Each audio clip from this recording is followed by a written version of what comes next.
আজকে আমাদের ঘেরে মাছ ধরা ছিল। সকালে স্মৃতি আর বাবা গিয়েছিল মাছ আনতে। মাছ বাসায় নিয়ে আসার পরে বাবা আমাকে মাছ দেখার জন্য ডাকছিল।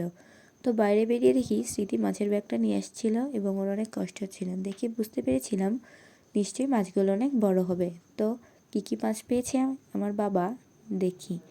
স্মৃতি ঢাল ছিল পাশে, ফার্স্টে ছোট সব থেকে মাছটা বের করছিল, ভেবেছে মনে হয় সব থেকে ছোটো মাছ, বাট ভিতরে বড় মাছ আছে, ও বের করছে।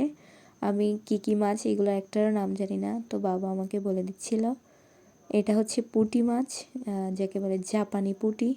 এবং এই যেই মাছটা বের করছিল এটা হচ্ছে কাতলা মাছ। এটা আমি চিনি কারণ কাতলা মাছের মুখ অনেক বড় হয়। কৌশানী এবং সুপ্রীতি ওরা দুইজনই মাছ দেখতে এসেছিল। এখানে মাছের নাম জানি না, তাই বাবা আমাকে মাছের নাম বলে বলে দিচ্ছিল। এখানে এই একই রকম দুইটা মাছ আছে, এই মাছটার নাম কি আমি জানি না, তো বাবার কাছে জিজ্ঞাসা করলাম, বললো এই মাছ দুটোর নাম নাকি গ্লাস কাপ। যাই হোক, জেনে নিলাম, মনে থাকবে কিনা জানি না। এই মাছগুলো সব নিয়ে এসেছিল বাবা আমার জন্য, তার কারণ একটাই, আমি বড় মাছ খেতে অনেক পছন্দ করি। এই থেকে একটা মাছ আমি স্মৃতিকে দিব না, কারণ ও ছোটো মাছ খাওয়ার দরকার। চোখে অনেক কম দেখে, শুধু উষ্টা খাই।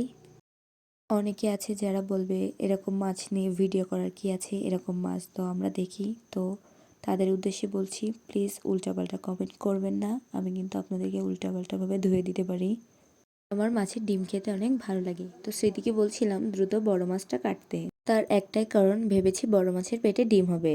কিন্তু স্মৃতি বজ্জাত বেড়ি আমার কথা তো শুনলই না, সে শুনলো আমার বাবার কথা। আমার মতো কার কার বড় মাছ খেতে এবং মাছের ডিম খেতে ভালো লাগে অবশ্যই জানাবেন, এবং এই মাছগুলোর ওয়েট কেমন হতে পারে অবশ্যই সবাই বলবেন। তো আজকের ভিডিওটা ছিল এই পর্যন্তই। কার কার ভিডিওটা ভালো লেগেছে অবশ্যই আমাকে কমেন্টে জানাবেন।